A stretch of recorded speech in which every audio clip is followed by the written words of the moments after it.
आज हम लोग फिर से एक बार चर्चा कर रहे हैं कि कॉमर्स कितना जरूरी है,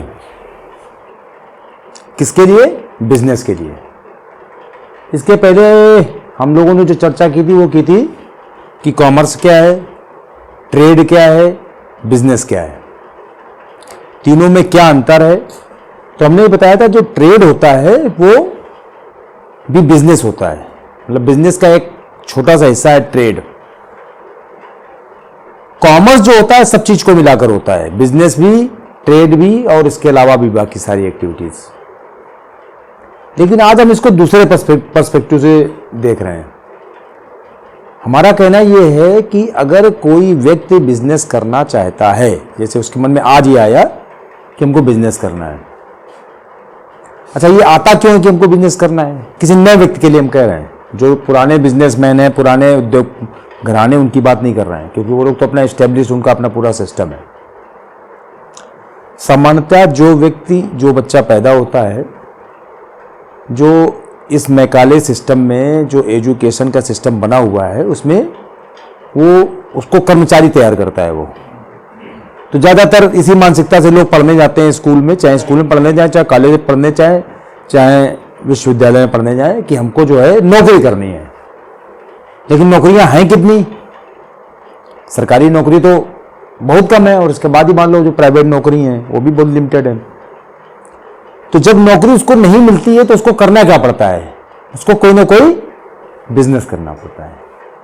बिजनेस के ही सारे ये तरीके हैं कि वो ट्रेडिंग का काम कर रहा है, कि सर्विसेज प्रोवाइड कर रहा है, कि ट्रांसपोर्टेशन कर रहा है, मतलब कोई भी काम।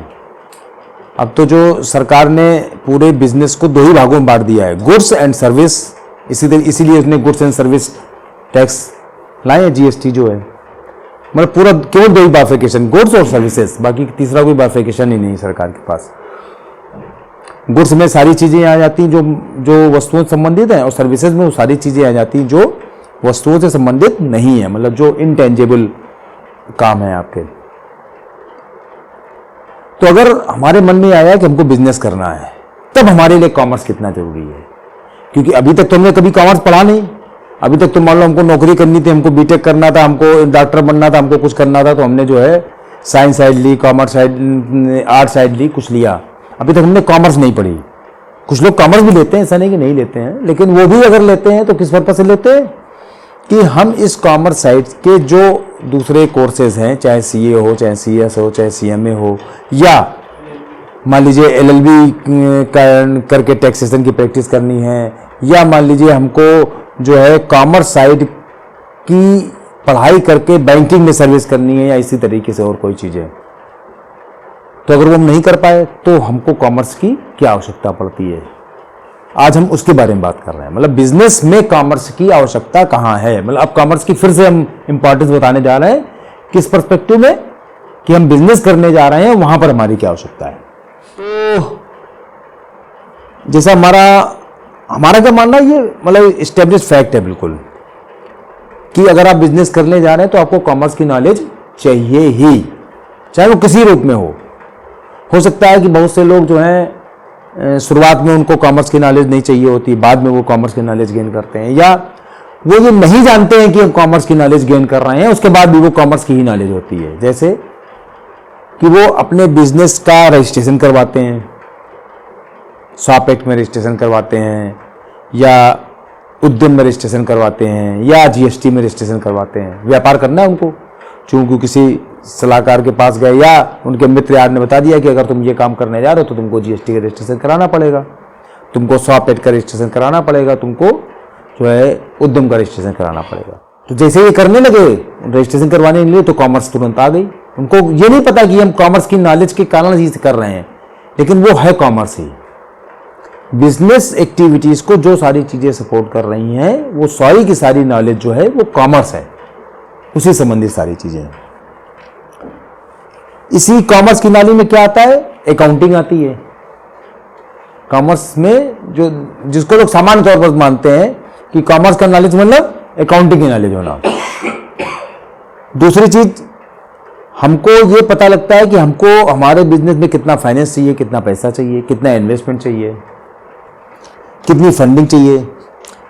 हम अपने माल की ब्रांडिंग कैसे करेंगे, उसकी मार्केटिंग कैसे करेंगे, हमारे व्यापार से संबंधित टैक्सेशन के लॉस क्या हैं, बिजनेस के कानून कौन से हैं हमारे पर जो लगते हैं, या हम जब पूरे साल भर बिजनेस कर लेंगे तो इनकम टैक्स हमारे ऊपर किस तरीके से लगेगा, या जो हम बिजनेस करने जा रहे हैं उसका हम स्ट्रक्चर क्या रखें, प्रोप्राइटरशिप में चलाएं, पार्टनरशिप में चलाएं, कि कंपनी खोलें, कि ओपी बनाएं, मतलब कुछ भी जो इससे संबंधित जो भी क्वेरी हमारे दिमाग में आ रही है, जो भी हम काम कर रहे हैं या करवा रहे हैं, वो सब कुछ कॉमर्स है। और अगर ये कॉमर्स की नॉलेज हमारे पास नहीं होती है तो क्या होता है, हमारे पास दिक्कत कहां कहां से आती है कि अगर हमारे पास कॉमर्स की नॉलेज हमको नहीं हुई, जैसे अगर हमने उसकी प्रॉपर अकाउंटिंग नहीं की बिजनेस की, तो क्या दिक्कत होगी कि हमको पता ही नहीं लग पाएगा कि हमारे बिजनेस में प्रॉफिट हुआ कि लॉस हुआ, क्योंकि अकाउंटिंग ये बताएगी कि साल के आखिरी में आपको कितना प्रॉफिट हुआ, कितना लॉस हुआ। और जब आपको यही नहीं पता है कि हमारे बिजनेस में प्रॉफिट हुआ है कि लॉस हुआ है, तो आप बिजनेस आगे चलाओगे कैसे? मतलब आपकी आगे की जो योजना बननी है, मतलब अभी तो हमने चालू कर दिया, हमें नहीं पता था कि इस बिजनेस में हमारा प्रॉफिट होगा या लॉस होगा, लेकिन आगे का जो है कि हमारा प्रॉफिट हुआ या लॉस हुआ, इसके बाद हमको डिसाइड करना है अपना सिस्टम। तो प्रॉफिट या लॉस तो हमको साल के आखिरी में कैलकुलेट करना पड़ेगा। जब कैलकुलेट किया पता लगा लॉस हो गया, तो फिर बिजनेस को या तो हमको नए तरीके से करना पड़ेगा, कुछ चीजें उसमें अमेंड करनी पड़ेंगी, या छोड़ना पड़ेगा, नया बिजनेस करना पड़ेगा। हमारे बिजनेस में कितना फाइनेंस चाहिए था, कितना पैसा चाहिए था, कितनी पूंजी चाहिए थी, हमको नहीं पता थी। अगर हमें इसकी जानकारी नहीं है, इसका हमने सही कैलकुलेशन नहीं किया, तो हमको 100% नुकसान होगा। कोई नहीं रोक सकता नुकसान करने से, क्योंकि हर चीज की कॉस्ट होती है। जो हम पैसा लगा रहे हैं उसकी कॉस्ट है, जो हम समय लगा रहे हैं उसकी कॉस्ट है, जो हम आदमी एम्प्लॉय कर रहे हैं उनकी भी कॉस्ट है। हमको अपने बिजनेस में 3 आदमी रखने कि 13 रखने, हमको नहीं पता। हमने रख लिए 13, उनकी कास्ट हम बेयर कर रहे हैं, हमको चाहिए थे केवल 3, उन्हीं से काम हमारा हो जाता। तो पता लगा तब तक हमने सोचा 4 महीने बाद, तब तक हमारा इतना नुकसान तो हो गया। तो ये सारी प्लानिंग, सारी योजना, सारी जो जानकारियां हैं, ये केवल और केवल आपको कॉमर्स दे सकती है। हमको पता नहीं है कि हमको कौन कौन से रजिस्ट्रेशन कराने थे। हमने कोई खाने पीने का व्यापार चालू किया, हमको पता ही नहीं था कि हमको FSSAI का रजिस्ट्रेशन कराना है। किसी दिन छापा पड़ गया हमारे यहाँ, दुकान हमारी बंद हो गई। हमको पता ही नहीं था कि कब हमको GST का रजिस्ट्रेशन कराना जरूरी था। 40 लाख का टर्नओवर हमारा क्रॉस हो गया और GST का रजिस्ट्रेशन हमने कराया नहीं। GST वालों ने छापा मार दिया, धंधा हो गया बंद, या इतनी पेनाल्टी लग गई आपके ऊपर कि आप पेनाल्टी भरते भरते परेशान हो जाएंगे, इतना घाटा हो जाएगा आपका। तो शुरुआत में इन सारी चीजों की जानकारी होना बहुत जरूरी है। और भी है, हाँ, एक तो और एक पॉइंट छूटे जा रहा है, मार्केटिंग का। हमको पता ही नहीं था कि हम जो प्रोडक्ट जो है, जिसकी हम मैन्युफैक्चरिंग करने जा रहे हैं या जिसकी ट्रेडिंग करने जा रहे हैं, उसको हम बेचेंगे कैसे, हमको जानकारी नहीं उसके बारे में। किसी ने कह दिया कि ये काम कर लो, हम करने लगे। तो जब हमको उसके मार्केटिंग का कॉन्सेप्ट नहीं पता है, जैसे हर चीज की मार्केटिंग के कॉन्सेप्ट अलग होते हैं। जैसे मेडिसिन है, उसका मार्केटिंग का कॉन्सेप्ट बिल्कुल अलग टाइप से है। उसमें जो है मेडिकल रिप्रेजेंटेटिव रख के मार्केटिंग करानी पड़ती है। बहुत से सामान ऐसे होते हैं जिसमें आपको होलसेलर नियुक्त करना पड़ता है, रिटेलर बनाना पड़ता है, C&F बनाना पड़ता है, उस हिसाब से मार्केटिंग होती है उसकी। बहुत से डायरेक्ट सेलिंग से के थ्रू मार्केटिंग होती है। तो उस चीज की मार्केटिंग कैसे होगी? तो हर चीज को, मतलब उसका अकाउंटिंग पहलू हो गया, फाइनेंसिंग का पहलू हो गया, लीगल पहलू हो गया कि कौन कौन से हमारे ऊपर कानून लग रहे हैं, अब मार्केटिंग का पहलू हो गया, मतलब सारे पहलू हैं उसके संबंधित जिनके बारे में हमको नॉलेज चाहिए। ये सारी चीजें कॉमर्स हैं। कॉमर्स का ही पूरा इतना वाइड स्वरूप है, जैसे नहीं अनंत ब्रह्मांड कहा जाता है। तो आप कोई भी, हमने पहले भी कहा इस चीज को कि अगर आप दुनिया में कोई भी ऐसी एक्टिविटी कर रहे हैं जिसमें कि पैसे का लेन देन इन्वॉल्व है, तो वो कॉमर्स है। तो उसकी जानकारी आपको चाहिए कि ये काम कैसे किया जाएगा। आप जो है